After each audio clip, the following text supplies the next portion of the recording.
Hello friends, എല്ലാവർക്കും പുതിയൊരു വീഡിയോയിലേക്ക് സ്വാഗതം. ഇന്നത്തെ കഥയിൽ വരുൺ ഇന്റർവ്യൂവിന് പോകാൻ ഇറങ്ങുന്ന സമയത്ത് മുത്തശ്ശിയെ കുറിച്ച് രാധികയോട് സംസാരിക്കുകയാണ്. വരുൺ പറയുന്നുണ്ട് മുത്തശ്ശിക്ക് ചെറിയച്ഛന്റെ കാര്യങ്ങളൊക്കെ അറിഞ്ഞതിന് ശേഷം ഒരുപാട് സങ്കടമായിട്ടുണ്ടെന്നൊക്കെ. ചെറിയച്ഛനെ കുറിച്ചുള്ള പ്രതീക്ഷകളെല്ലാം പോയതിലാണ് ഇത്ര സങ്കടമെന്നൊക്കെ പറയുന്നു. മുത്തശ്ശി പറയുന്നതൊക്കെ കേൾക്കുന്നുണ്ടായിരുന്നു. രാധിക വരുണിനെ യാത്ര അയക്കാൻ വെളിയിലേക്ക് പോകുന്നുണ്ട്. ആ സമയത്ത് മുത്തശ്ശി മറഞ്ഞു നിന്ന് നോക്കുന്നു. ശേഷം മുത്തശ്ശി വീട് വിട്ടിറങ്ങുകയാണ്. രാധിക വീടിനുള്ളിലേക്ക് കയറി വന്നിട്ട് ചായയുമായിട്ട് മുത്തശ്ശിയുടെ റൂമിലേക്ക് ചെല്ലുന്നുണ്ട്. അപ്പോൾ മുത്തശ്ശിയെ കാണുന്നില്ല. രാധിക യശോദയോടും പറയുന്നുണ്ട് മുത്തശ്ശിയെ കാണുന്നില്ലെന്ന്. രണ്ടുപേരും കൂടി വീട് മുഴുവൻ അന്വേഷിക്കുകയാണ്. രാധിക അപ്പോൾ പറയുന്നുണ്ട് എനിക്ക് സംശയം തോന്നുന്നുണ്ട്, മുത്തശ്ശി ചിലപ്പോൾ കണിമംഗലത്ത് പോയതായിരിക്കും.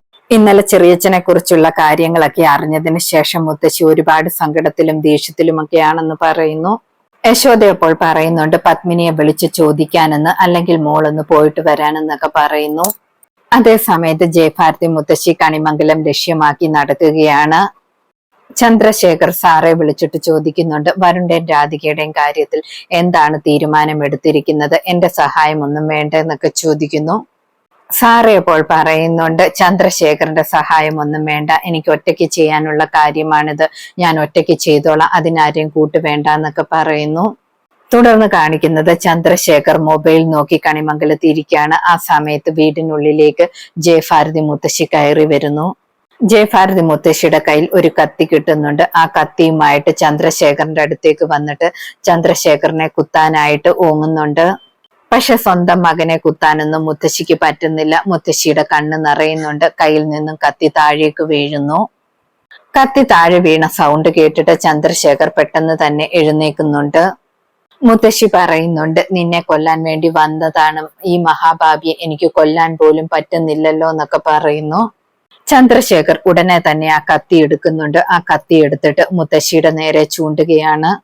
മുത്തശ്ശിയോട് ചോദിക്കുന്നുണ്ട് നിങ്ങളെ വരുണും രാധികയുമല്ലേ പറഞ്ഞു വിട്ടിരിക്കുന്നത് എന്നെ കൊല്ലാൻ വേണ്ടി എന്നൊക്കെ ചോദിക്കുന്നു. ചന്ദ്രശേഖർ പറയുന്നുണ്ട് നിങ്ങൾ എൻ്റെ അമ്മയല്ലേ, എന്നിട്ടും എന്നെ കൊല്ലാൻ വന്നിട്ടുണ്ടെങ്കിൽ നിങ്ങളിപ്പോൾ എൻ്റെ ശത്രുവായിട്ടാണ് കാണുന്നത്, അപ്പോൾ എനിക്കും നിങ്ങൾ ശത്രുവാണ്, നിങ്ങളെ ഞാൻ കൊല്ലുമെന്നൊക്കെ പറയുന്നു.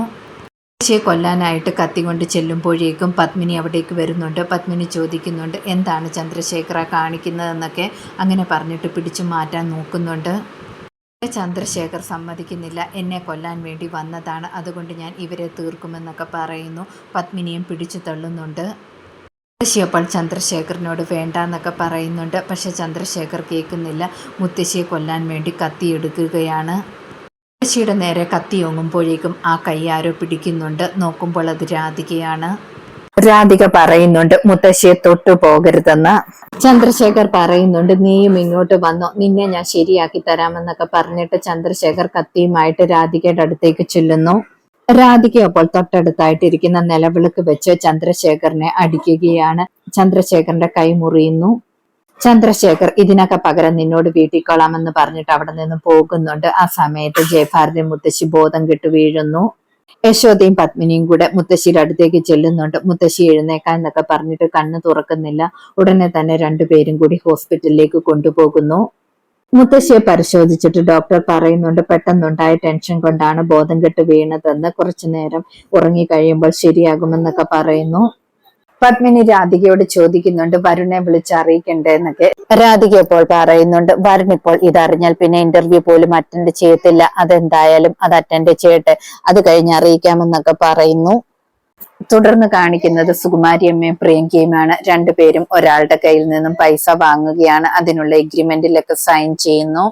ഇന്നത്തെ കഥ ഇതോടെ അവസാനിക്കുന്നു. പുതിയൊരു കഥയുമായി വീണ്ടും കാണാം. താങ്ക്